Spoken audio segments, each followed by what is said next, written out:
Hi everyone! Welcome to part 2 of squares and square roots. Here's today's FLT.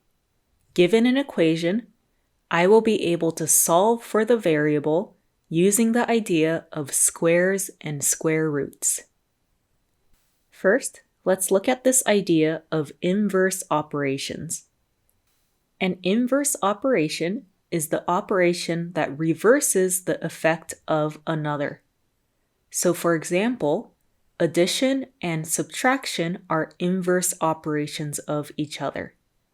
Multiplication and division are inverse operations of each other.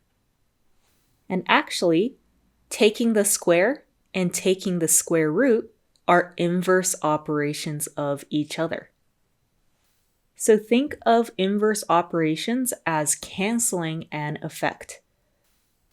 So today, we'll be using the fact that squares and square roots are inverse operations to solve for variables. For our first example, we're going to solve for a, where a squared equals 123. So a squared equals 123.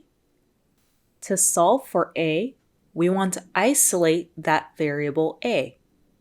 But notice here, we have to somehow remove the square.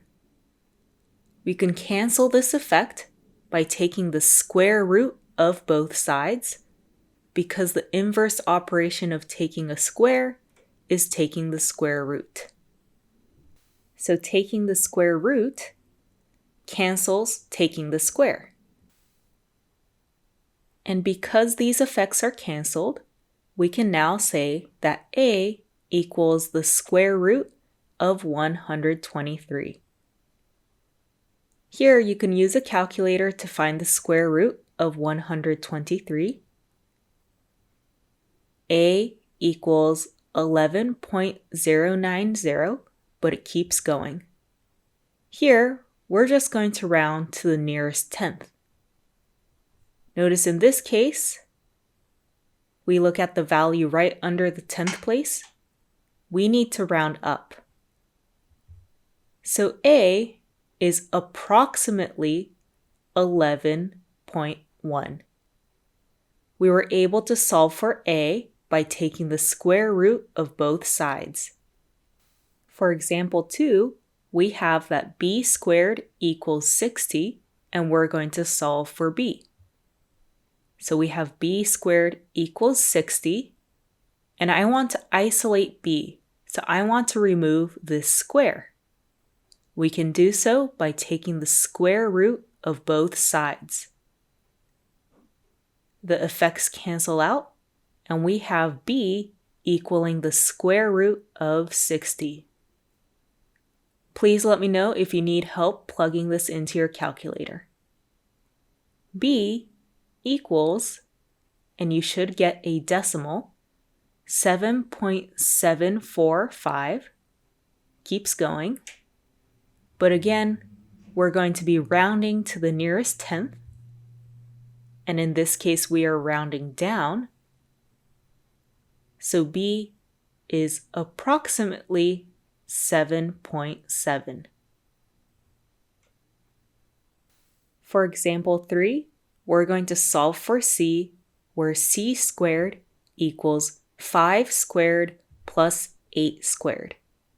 We have a few more steps here, so let's break it down step by step. C squared equals 5 squared plus 8 squared.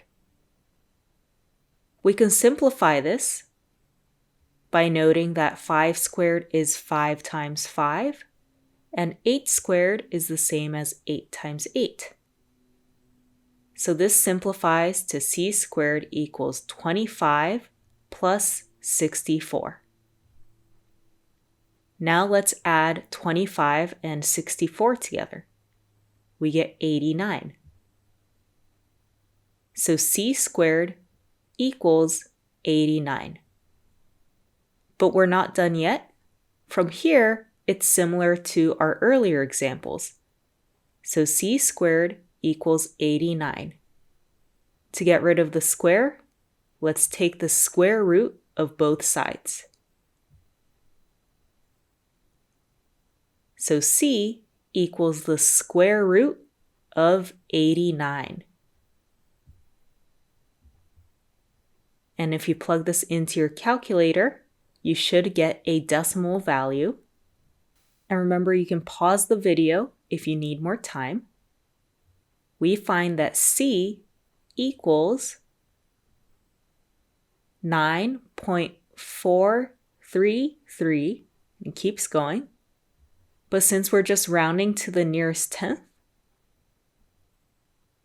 and in this case we round down, C is approximately 9.4. So although there were a few more steps, the general idea of using inverse operations remains the same. This example is similar to example 3, so go ahead and try it on your own and press play when you're ready to compare answers or if you get confused. So we have C squared equals 3 squared plus 7 squared. We can simplify this. 3 squared is the same as 3 times 3. 7 squared is the same as 7 times 7. So the right side simplifies to 9 plus 49. And 9 plus 49 equals 58. So C squared equals 58. And remember, we're not done yet. We're going to take the square root of both sides. So to remove the square, again, we take the square root of both sides to cancel the effect. And we have that C equals the square root of 58. Plug this into your calculator, and we find that C equals 7.615, and it keeps going, but rounded to the nearest tenth. In this case, we would round down, so C is approximately equal to 7.6.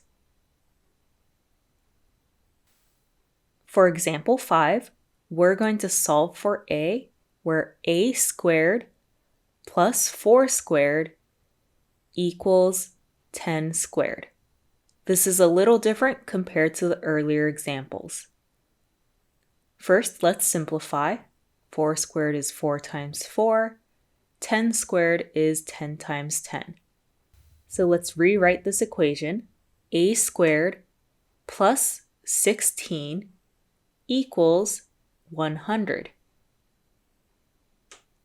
Now, let's take it step by step to isolate A.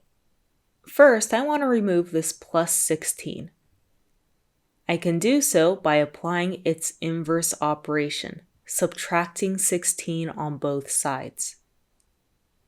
A squared equals 100 minus 16, which equals 84. And from here, it's similar to the earlier examples. We're going to take the square root of both sides to cancel the square.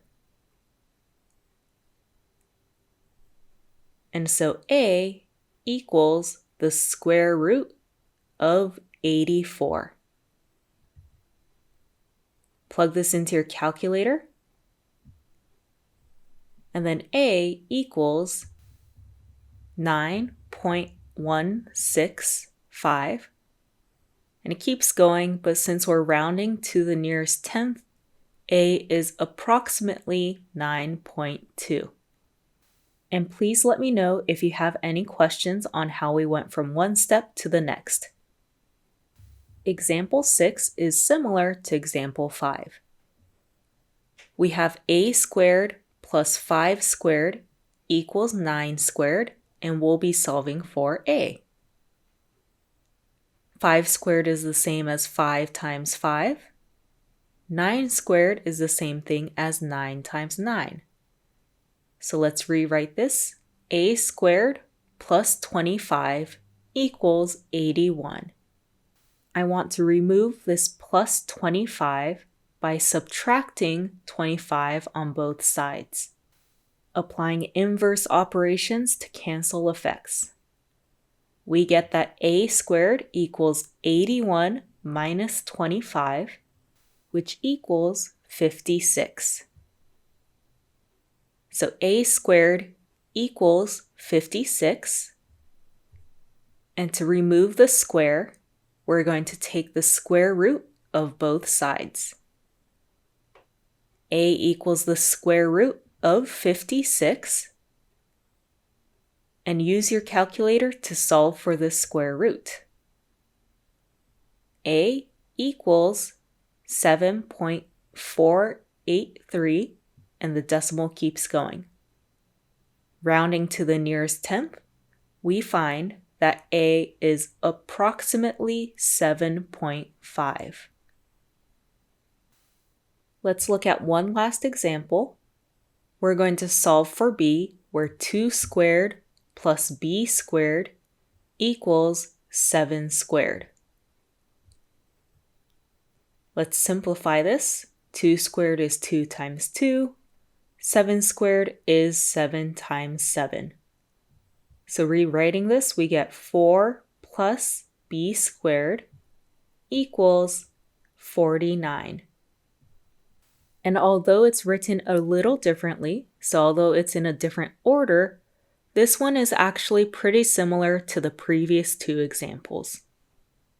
Technically, there's an invisible plus sign in front of the 4, so how can we remove the plus 4? What we can do is subtract by 4 on both sides. This cancels out. We have that b squared equals 45. So b squared equals 45. And what we're going to do is take the square root of both sides. So b equals the square root of 45.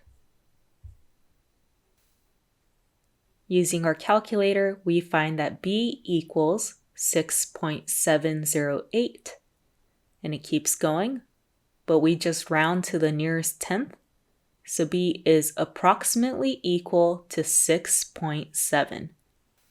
So just as a quick review, an inverse operation is the operation that reverses the effect of another. So taking the square and taking the square root are inverse operations of each other. And we use this idea today to solve for variables. Awesome job today, and please remember to submit your notes on Canvas.